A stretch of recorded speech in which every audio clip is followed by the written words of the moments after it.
Adesso punteggio 0-0, due occasioni per la Fiorentina. Ilicic dopo 2 minuti, sinistro, legato al portiere calcio d'angolo, e Aquilani all'ottavo, ha respinto il suo tiro.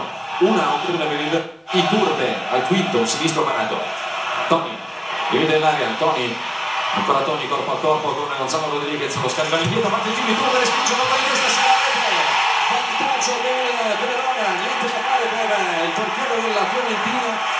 Non ci arriva Neto, tutta la gioia di Sara sotto la curva e l'1-0 per il Verona che stava soffrendo, ma sul tiro da fuori di Iturbe respinge non benissimo Neto, ne approfitta Sara, 1-0. Antonio, questo è il calcio e per fortuna che è così, no? Perché non dai mai per niente per scontato, appunto. Mi sta dominando la Fiorentina e viene fuori una giocata secondo me di grande classe di Toni, che difende la palla alla grandissima, la scarica sui Iturbe, che non ci pensa 2 volte per scaricare un fennetto. Eccolo qua, vedi, guarda, dribbla e poi vedi come si mette con il corpo, difende benissimo, poi col mancino non respinge benissimo Neto e poi bravissimo Sala ad intervenire. Qua secondo te nel corpo a corpo Toni Gonzalo c'è fallo di Toni con la maglietta che si allunga? Io non lo fischierei mai, nel senso che onestamente insomma sono situazioni di corpo a corpo dare dei rigori. Anche Gonzalo si attacca un pochettino, per me ci può stare. Jacopo Sala dunque sblocca la situazione in questo momento, attenzione perché il Verona vola in classifica e con il gol di Sala 49 punti, dando l'assalto anche alla posizione del Parma, che all'ora di pranzo ha pareggiato a Bologna. Il Parma è a 51. Agostini, palla molto lunga, la tiene viva Agostini. Iturbe lo prende in marcatura Pizarro, più veloce Iturbe che va via, calcio di rigore, fallo di Pizarro su Iturbe, calcio di rigore sulla velocità, non c'è partita, troppo più svelto Iturbe di Pizarro, giallo per Pizarro che non era in diffida, calcio di rigore. Sì, quindi va via molto bene, perché proprio con una rapidità di gambe sopravanza, diciamo così, Pizarro che si stava girando in maniera un po' troppo lenta. Bisogna capire bene cosa è successo sul contrasto. Vedete Neto che se la prende col giudice di porta, gli dice di intervenire, ma qui ha deciso l'arbitro. Se c'è tocco, la mano si vede, se c'è tocco tra le gambe dei due l'arbitro lo vede perché lì è molto vicino, però non sappiamo dirvi se c'era o meno perché queste non sono immagini che aiutano. Tocchi sul dischetto, vediamo da qua. Forse non c'è. No, io in diretta onestamente ho avuto queste idee, adesso poi lo rivediamo bene, vediamo. No.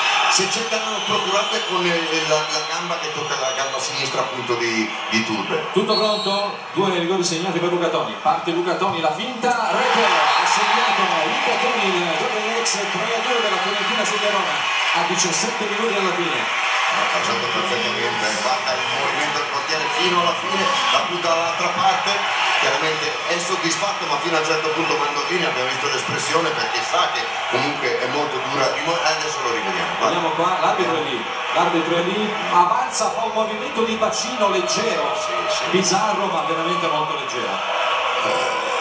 Bisogna dichiarare quello che vediamo, perché non è rigore, sì. Questo poi dopo è chiaro che l'arbitro ha visto magari un contatto che noi da qua non riusciamo a vedere ancora, però per me non è rigore questo. Cambio gioco della Fiorentina, il Verona intanto è rientrato nel match. Avete visto il primo piano di Mandorlini dopo il gol di Toni su rigore, un'imprecazione pesante perché ovviamente ha pensato all'espulsione di Donadella. Vittoria fuori casa, parte il Napoli che vince con la Lazio 3-2. Per il resto tutte vittorie in trasferta.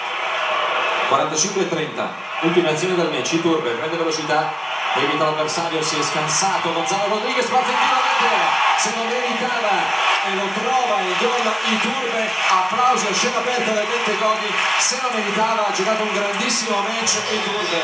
Sesto gol in campionato, inutile perché la partita la vince la Fiorentina, ma per lui è un giusto riconoscimento. 5-3.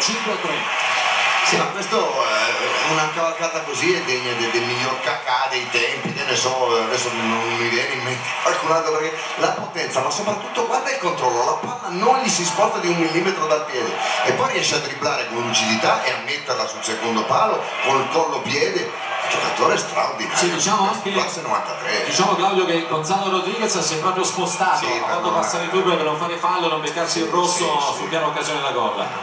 Però insomma lui è andato in porta con la palla.